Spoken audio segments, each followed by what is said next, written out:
Hola, les habla su amigo de siempre, su médico de cabecera, el doctor Johnny Sayer, médico internista, adjunto del Departamento de Medicina Interna del Hospital Metropolitano del Norte, Valencia, Estado Carabobo. Voy a iniciar una serie de videos relacionados con la diabetes mellitus. Una de las cosas, uno de los pacientes gruesos que veo en mi consulta está relacionado tanto con los diabéticos, los pacientes hipertensos, los pacientes con trastornos metabólicos como el síndrome metabólico y otras enfermedades, reducción de peso, control de peso y otras enfermedades. Me quiero dedicar al estudio de la diabetes para llevarles una información fresca, sobre todo con los últimos tratamientos que se han utilizado, que se han investigado y que hoy por hoy están dando excelentes resultados. Cuando hablamos de diabetes, tenemos que referirnos a las complicaciones crónicas de la diabetes. Las complicaciones crónicas de la diabetes se dividen en dos grandes grupos: las complicaciones microvasculares y las complicaciones macrovasculares. Vamos al monitor para enseñarles. Las complicaciones microvasculares están referidas a los compromisos de los ojos, la retinopatía, el glaucoma, las cataratas, y por eso una de las causas fundamentales de las cataratas es la diabetes y una de las causas de ceguera es la diabetes. Otra de las complicaciones microvasculares son los compromisos renales, la nefropatía del diabético, que a posteriori evoluciona a insuficiencia renal crónica, que muchos pacientes requieren diálisis. Por eso hoy por hoy la nefropatía del diabético y la hipertensión arterial sistémica representan los principales factores de riesgo para padecer una afección crónica de riñón. Otro de los factores o complicaciones microvasculares están representados por la afección de los nervios. Por eso se llama neuropatía asociada al diabético. Y es una de las principales complicaciones más tempranas que se presentan en el diabético. Cuando hablamos de complicaciones macrovasculares, nos estamos refiriendo a las grandes y medianas arterias, y estas complicaciones macrovasculares son las referentes a las afecciones cerebrovasculares, como por ejemplo los accidentes cerebrovasculares, las hemorragias cerebrales, que son frecuentes en los pacientes diabéticos, al igual que los pacientes hipertensos. Las complicaciones cardiovasculares de las arterias coronarias, que se presentan dentro de los diagnósticos de cardiopatía isquémica, como el infarto y la angina de pecho. Y la otra afección que se presenta como complicación macrovascular son la arteriopatía periférica del diabético, que es la que condiciona la necrosis en los miembros inferiores y lleva a la amputación de las extremidades. Por eso hoy por hoy podemos decir que la diabetes mellitus representa la principal causa de ceguera, de compromiso renal crónico y de amputación no traumática en los pacientes. Otra de las cosas importantes que debemos tener en cuenta, que la principal causa de mortalidad en la población diabética está relacionada con la cardiopatía isquémica. Por eso hoy por hoy los pacientes diabéticos que se le inicia un tratamiento debe llevar implícito la prevención o la protección cardíaca como la protección renal. Pero otras afecciones relacionadas con la diabetes y que causa mortalidad es el cáncer. Cuando nosotros vemos en las enfermedades macrovasculares y lo relacionamos con la tasa de fallecimiento, podemos decir que las complicaciones macrovasculares representan el 80% de las muertes en los pacientes diabéticos. ¿Eso qué quiere decir? Afecciones cardiovasculares, macrovasculares y mortalidad. Quiere decir que cuando nosotros vemos un paciente diabético, tenemos que corregir los factores de riesgos. Y cuando hablamos de corrección de factores de riesgo, quiere decir que no solamente debemos basarnos en controlar la glicemia. Hoy, por ejemplo, me llegó una paciente a la consulta diabética, hipertensa, con hipotiroidismo, obesa, con trastornos en la piel. Lógicamente, esta paciente amerita un tratamiento del control de la glicemia, pero también requiere control del perfil lipídico, control de la tensión arterial, control de los hábitos de alimentación. Y yo le resumí a la señora Milagro diciéndole, desde el punto de vista físico, usted es lo que come. Por eso yo le digo a mis pacientes, si usted quiere revertir la hipertensión arterial, quiere revertir el síndrome metabólico, quiere revertir la diabetes tipo 2, usted tiene que tener como primer parámetro qué debo comer, porque usted es lo que come. ¿Qué actividades debo realizar, como son las actividades físicas? Y no solamente basarnos en el tratamiento médico. Sin embargo, el tratamiento farmacológico es sumamente importante. Cuando nosotros analizamos qué pasa cuando nosotros controlamos la glicemia, hay un parámetro que es la hemoglobina glicosilada, que es el laboratorio, que es la A1C o hemoglobina A1C. La reducción de 1% de la hemoglobina glicosilada lleva una reducción importante de las complicaciones.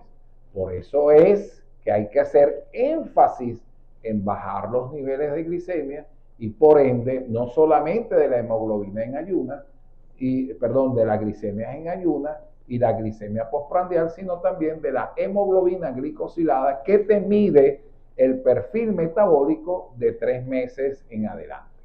Entonces fíjense en el monitor, en esta diapositiva, cómo la reducción del 1% de la hemoglobina glicosilada nos lleva a una reducción de un 37% en las enfermedades microvasculares, con una P notoria. Y vemos cómo hay una reducción de la enfermedad vascular periférica de un 43%, y lo otro se traduce entre un 19 a 21%. Quiere decir que bajar 1% de la hemoglobina glicosilada se traduce en una reducción importante de las complicaciones. Por eso es importantísimo el control estricto e intensivo de los niveles de glicemia, tan igual como los niveles de las cifras tensionales, como el perfil lipídico. Ahora bien, un paciente con diabetes tipo 2, ¿qué incidencia de nefropatía tiene, de complicaciones nefropáticas? El 20 al 30% de los pacientes, 20 al 30% de los diabéticos tipo 2 sufren de insuficiencia renal crónica. Entonces, eso ha llevado a que si la principal causa de mortalidad está representada por la cardiopatía isquémica, como el infarto al miocardio, que condiciona insuficiencia cardíaca, y eso deteriora la calidad de vida y lleva a la muerte del paciente, y vemos que la incidencia de nefropatía e insuficiencia renal crónica que lleva al paciente a la necesidad de diálisis es de un 20 a 30%, es meritorio que los nuevos tratamientos que se utilizan, como por ejemplo los inhibidores de los cotransportadores del sodio y glucosa tipo 2, como los análogos GLP-1, como los inhibidores del DPP-4, que son medicamentos que tienen un valor agregado, no solamente en controlar la glicemia, sino que te dan un plus adicional, como la reducción de peso, la reducción de la sensibilidad a la insulina, como la regeneración de las células pancreáticas, como reducción de las afecciones macrovasculares desde el punto de vista cardiovascular y como reducción o protección renal. Eso es una exigencia para la elaboración de los nuevos medicamentos hipoglicemiantes o antihiperglicemiantes. Entonces, aquí vemos este panorama. Fíjense, no se vayan a asustar. Existen diferentes clases de medicamentos que utilizamos para el control de la diabetes. El primer grupo está representado por aquellos medicamentos que influyen en la secreción de la insulina. Estos son el grupo de las sulfonilureas, que son medicamentos como la glibenclamida, la glimepiride, la glipizide, que son medicamentos potentes que te regulan la tensión arterial. Medicamentos que los puedes utilizar, pero tienen un inconveniente, que son dependientes de la secreción de la insulina y que requieren de las células betas del páncreas para poder liberar la insulina. ¿Qué pasa con estos medicamentos? Son potentes hipoglicemiantes, pero tienen varios factores en contra, que a la larga agotan más el páncreas. Por lo tanto, al cabo de 5, 6, 7 años, vamos a tener un paciente que va a meritar insulina y eso es lo que debemos nosotros evitar. Por lo tanto, los medicamentos que actúan, que requieren el aumento de la secreción de la insulina, a la larga tiene este efecto. Otro de los elementos que por ser potente lleva a la hipoglicemia y otro elemento es que no logran reducción de peso, sobre todo la sulfonilurea. Sin embargo, tenemos en este grupo los análogos de GLP-1 y los inhibidores del DPP-4. Estos son, a diferencia de la sulfonilurea, que no influyen directamente en la secreción de la insulina, sino que juegan un papel importante en el sistema de las incretinas, como posteriormente yo les voy a mencionar. Cuando hablamos de los IDDP4, está la sitagliptina, la sexagliptina y la linagliptina. El segundo grupo está relacionado con aquellos medicamentos que disminuyen la absorción del azúcar dietética. En este caso está, por ejemplo, el ascarbose. El ascarbose, que son medicamentos inhibidores de la alfa-glucosidasa. Se utilizó mucho el ascarbose, pero por su efecto que produce muchos gases intestinales, hoy por hoy no se utiliza. Pero tenemos otro medicamento que influye en la absorción de los carbohidratos, sobre todo de la glucosa a nivel intestinal, que es la metformina. Y además de la metformina, tenemos los análogos de la GLP-1. Entonces, en el segundo grupo tenemos la metformina, que yo he hablado de ella, y los análogos del GLP-1 que bloquean la absorción del azúcar a nivel intestinal. El tercer grupo está relacionado con aquellos medicamentos que inhiben la producción de glucosa proveniente del hígado. Muchas veces a mí me preguntan, doctor, cuando hacemos ayuno y no comemos carbohidratos, entonces ¿qué pasa con el azúcar? Bueno, el hígado se encarga de producir glucosa y por varios mecanismos. Uno de los mecanismos es que el glucógeno que tiene depositado en sus células se degrada por un proceso que se llama glucogenólisis, donde la molécula de glucógeno, que es la que deposita la forma de depósito de glucosa en el organismo, se degrada y libera la glucosa a la sangre. Otra de los mecanismos es lo que llamamos neoglucogénesis, que es el proceso a través del cual, a través de aminoácidos, ácidos grasos y a través de sustancias de desechos, se forman moléculas glucosídicas como la glucosa. Entonces, a través de este proceso, el hígado produce azúcar y es el proceso a través del cual metabólico que logra mantener los niveles de glicemia normales en sangre, porque recuerden que la glucosa es el sistema combustible por excelencia de la neurona, que forma parte del sistema nervioso, del eritrocito, que es el glóbulo rojo que se encarga de transportar oxígeno, y de parte del riñón. Por lo tanto, siempre se debe o es mandatorio mantener niveles de azúcar de glicemias normales en sangre. Allí actúa la metformina. ¿Por qué? Porque la metformina inhibe la neoglucogénesis. Intervienen también las glitazonas y los nuevos medicamentos como los inhibidores de la DDP4 y los análogos del GLP-1. Luego viene el cuarto mecanismo, que son los medicamentos que actúan sobre la resistencia a la insulina.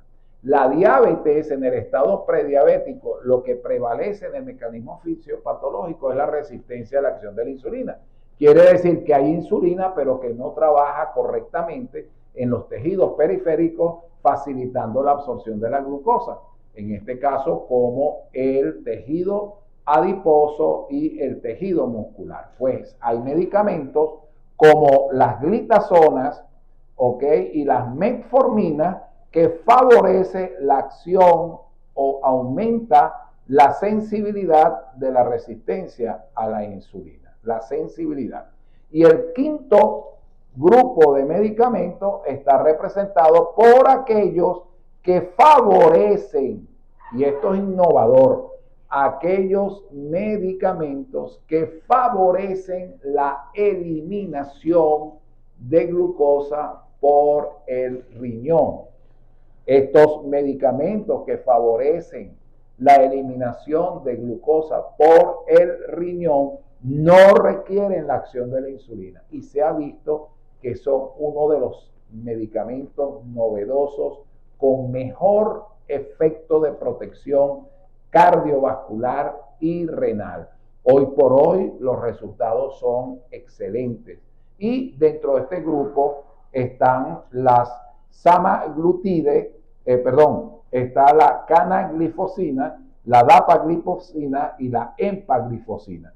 Este grupo de la semaglutide y la liraglutida son los análogos del GLP-1, como el Ozempic, que se está utilizando mucho para la reducción de peso. De tal manera que hoy por hoy los pacientes, de acuerdo a su fenotipo diabéticos, la mayoría van a requerir ya sea un inhibidor de los cotransportadores de sodio y glucosa, el GLP-1, que es indicado sobre todo en los pacientes diabéticos con sobrepeso, asociados o no al medicamento que hoy por hoy es la primera opción en el tratamiento de la diabetes, como es la metformina. Bueno, este es el primer video. Les voy a hablar en los subsiguientes videos sobre el tratamiento de cada grupo, de cada clase, sobre los efectos beneficiosos y efectos adversos. Si tienes alguna pregunta, la puedes hacer. Recuerda que yo suelo responder la mayoría de las preguntas. Si necesitas alguna consulta, lo puedes hacer por el 0414-421-8510. Yo atiendo por videollamada. Ok, siempre por chat o por videollamada puedes apartar tu cita. Y lógicamente recuerda que estos videos son informativos. Si quieres revertir la diabetes, si quieres revertir la hipertensión arterial, si quieres revertir el síndrome metabólico y la obesidad, sigue estos videos y por supuesto si tienes alguna pregunta me puedes llamar. Recuerda que te quiero mucho. Dios te bendiga. Chao.